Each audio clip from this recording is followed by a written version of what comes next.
fast, right? Yeah. They need a little energy drink. They should come out fast, throw the first punch. When's the last time the Broncos threw the first punch? Oh. What was it? What, the Dallas game? Well, which and doesn't are feel they real? going to accept the ball? You know what I mean? Yeah. I think this is one of the games, and somebody, and I don't know if it's Kev, can we track coin flips? Because somebody, I think they might have messaged me on Twitter or something, and they're like, the Broncos are 8-2 on coin flips this year. I'm like, really? And they're 8-2 regular wise. So like, I think it would be in the breakdown play-by-play. oh, like in Like NFL the GSIS, script- something like that. Yeah. So the thing is, I want this team to start hot.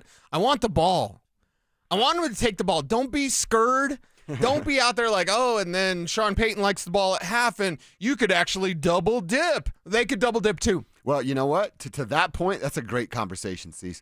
Think about this. Andy Reid, 22-4 coming off buys. Yeah. He's coming off a bye. Pretty good. You think he's got 15 or 20 plays ready to roll that he knows is going to beat the Broncos? Yep. Why not take the ball, march down the damn field, put 7 on the board, and make Andy maybe rethink what he wanted to do with his original script, because now he's playing from behind. Yeah, and take control of this game. Control the narrative, control the tempo, control the pace of play, and control how they have to respond to you. Because they're not going to run the ball, or they shouldn't. No Isaiah Pacheco, Kareem Hunt's washed. They don't trust Brashard Smith, whatever. If you could make that team one-dimensional, now it's their best dimension, by the way, their passing game. Right, yeah. But if you just know they're not going to run, and you can really pin your ears back and get after Mahomes, you do not blitz Pat Mahomes. Don't. But the great thing is that Zach Allen in that interior push, and Jonathan Cooper, Agent Zero, and Nick Benito, JFM gets push. If you look at what that front four can do, what the defenders up front can do for this Broncos team, then you go, oh, well, you don't need to blitz. And if they're one-dimensional, we don't have to worry about the run. Yeah. It's just such a situation for them to make a statement. And I want to get into what Joe Lombardi said to you about Bo's feet. But all right, so they have a chance to really, really create some separation between them and the Chiefs. This game, although it's going to be played on November 16th, man, with what's happening with the Chargers and them being banged up at the offensive line, coming back down to earth over the course of the last 6 weeks, the Chiefs starting to figure some stuff out, but their stumble out of the gate really hurt them. The Broncos win this game, get to 9-2. You push the Chiefs down to 5-5. I know it's not a guarantee, but it would take an ultimate collapse from the Broncos and this rise from the ashes from the Chiefs to get them back in the conversation for the AFC West. So, like we said earlier, it's not a must-win game. Nobody's getting fired if you don't lose. But, man, a must show out to make us believe again. And you want to keep yourself ahead of the Kansas City Chiefs, right, in this race that is right now for the AFC West, you have to win this football game. Yes, you have to win this football game, and you can control your destiny, your future. Are the Broncos a team of destiny? Does it feel like that? Not really. The defense feels that way. The defense definitely feels that way, and defense wins championships still to this day, but the offense can't stink. And the defense wins championships. Yeah, but not if your offense is terrible. Mm-hmm. Your offense has to be average, and then you work for above average, and then you work for great as well. That greatness is there on the offensive side of the ball. They've got to pick it up because the opportunity is there. And if we talk about must win, we did that a couple of days ago, right? Mm-hmm. Must win. Is it a must win? It's a must win for KC. Yeah. If Kansas City drops this one with the Colts game up next, they could be 0-2 over the next 2 weeks and basically be out of the playoffs. I know your buddy from Kansas City and radio was like, hey, and they could be looking at a wild card. No. Kansas City might have the knockout blow over the next 2 weeks. 2 punches. 2 of them things. One from Denver, one from Indy. You do that, Baltimore could take their spot in the wild card. I certainly like the way that sounds. Baltimore's much more dangerous than Kansas City as well. I mean, the way they're playing right now, it certainly looks like. But I'm also, I don't want to say intrigued, but I'm curious to see how this Chiefs team looks now with the second half of their season officially underway and the different layers and tweaks that Andy Reid is going to put on that offense, because we both know it's coming. like I said, do they unlock even more of Travis Kelce? Do they get something out of well, they don't have the horses right now, but can he unlock something from the running game, just creative play calling and game planning? Right. I wouldn't put it past a guy like Andy Reid. Yeah, well, Andy Reid's going to have a gotcha play or two called up. Exactly, yeah. And he's going to be waiting for that moment. It's timing. It's sequencing. The new buzzwords the kids are saying. It's so hot right now. Andy Reid understands sequencing in a way that Sean Payton has lost. Or it's not working yet with Bo Nix because of Bo abandoning plays too soon. Mm-hmm.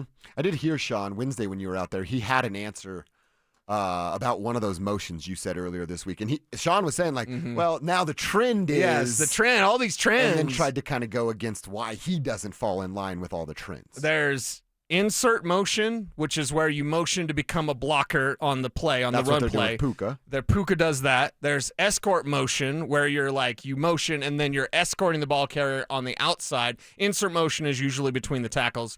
Escort motion is outside the tackles, where you're motion, but you're actually there as a blocker for the ball carrier behind you. And then there's exit motion, where you're tight in a bunch formation, and then you exit out. A condensed formation, excuse me. Okay. A condensed formation next to the tight end, and then you exit out to the very outside to run a deep route. You've got to be more creative with this window dressing, and it's and when I say that, no one get nervous, because I'm not talking about like personnel packages and all these different stuff. Like, yeah, because I'm like, wait a minute, they did too much of that.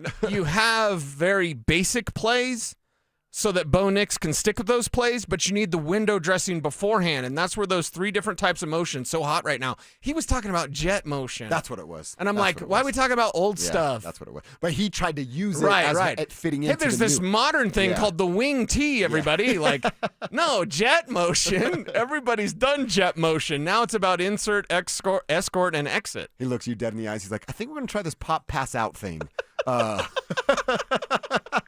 I would be like, I can't remember the play. Sorry, coach. All right, I want to get to some keys to the game. I have mine. Cecil's going to come up with his a little later on in the show. But before we get there, Cecil, I want to hear from Joe Lombardi. I want to know your opinion on this. And man. I haven't heard this yet. So I'm going to react live here. Your question to Joe about Bo, where he's at, the constant, hey, you have to improve. And the footwork. The way I put it, because I didn't want it to be my opinion, because then Joe would be like, yeah, I know more than you. Mm-hmm. So I said, hey, when guys like Kurt Warner and Chase Daniel, go on air and they do this stuff about Bo's feet, is that just something quarterbacks have to work on all the time? And here's what Joe said. It's always a tricky thing. I think the guy that we're playing this week, Mahomes, he's changed maybe the perception of the position where it's, he throws so much off platform and has so much success. And so there's a fine line. You have to walk there. There are times where you're like, man, I wish the quarterback would have kept his base and been in a better position to throw. And then the next snap, he's off running for a 20-yard gain. And so it's definitely something that you have to work on, and just having that experience of like, man, I can anticipate this route's about to come open, so I'm going to stay in my base and climb, versus, man, I don't know where I'm going with this ball. I got to start moving in a way that gives me a chance to scramble. And then having the physical ability that, something popped I didn't anticipate, and being able to throw off platform. So there's a lot that goes into it. Being around Drew for as long as I was, I appreciate what those guys are saying. But I also understand that each player is unique, and dialing it in where you have the right footwork for the right situation is something that comes with experience. That's a great answer. I didn't think he had it in him, to be honest. That's a great answer. What did you think of what he said? From Lombardi. I wrote it down. Stay in base and climb with anticipation. That's beautiful. And he said the quarterback. He's talking about Bo. Of course he is. He's talking about Bo. That is such a beautiful answer. And look, I understand why he's dancing around it a little bit. Well, sure. And he said it to start. Like, well, he makes this great throw by staying in base, climbing the ladder, trusting his arm, and throwing off of the platform. Then the next play, he tucks and runs for 20 yards, and you go, good results on both of those. But we know what this is. He's a quarterback. It's at the NFL level. Mm-hmm. This isn't college. You can't get cute with those running plays, right? You can do it from time to time, but it cannot be an identity. So staying in base, climbing the ladder, and throwing a ball with anticipation is exactly what Bo Nix needs to do. It's exactly what he has not done this entire season. And the staying in base and climbing, he doesn't do that, and we all go, man, he's so good at not taking sacks. Mm-hmm.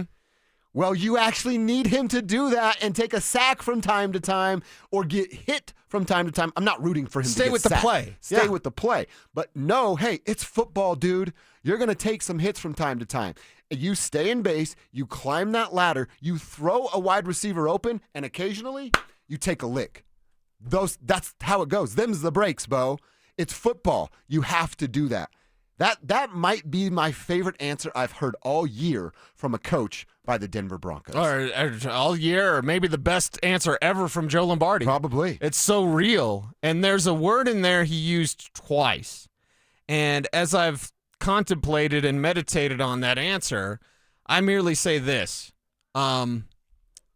It's experience. Bo is seeing things he's never seen before. We're halfway through his second year. We can't say Bo's seen everything.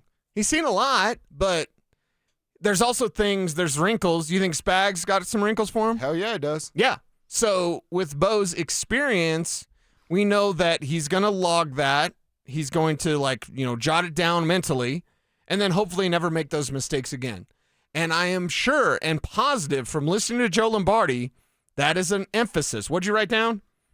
Keeping your base. Stay in base, climb, throw with anticipation. I think that's exactly what they're coaching Bo Nix to do, and I anticipate Bo a big dummy or Bo got it. No, he's a pretty smart fella. Yeah, he's a smart guy. Yeah. Smart guy. I've called him a supercomputer. Mm-hmm. I know Willow, Google's AI, was mad at me when I said that, but you'll be all right. You already know everything about me, Willow. I think Bo Nix is a supercomputer. It's just putting in the data of experience. How's he supposed to know how to behave if you've never seen that before? Great point. Now, is he developing a bad habit of abandoning plays, and is he getting praise from his coach because he doesn't take sacks? Oh, God. Mm-hmm. Can you make plays from the pocket, please? He doesn't take sacks, and he also doesn't throw to the middle of the field or the left side either, Coach. Pick your poison. Which one do you want? I would like him to do all of that. Yeah. And it's about staying with the play. They work hard to design these things. Bo's got to stay with it, keep his base, climb the pocket, throw with anticipation. What a great answer. Lombardi gave us the whole thing. What a great answer. Like I said, I'm actually proud. Joe Lombardi. I'm proud of him, but I'm proud of you for getting it out of him. Way to go, Cecil Lammey. You got the workaround, man. You got the workaround. Mm-hmm. You got something out of a coach. That's really good work on your part. Really, really great answer from Lombardi. All right, I want to get to a couple keys to the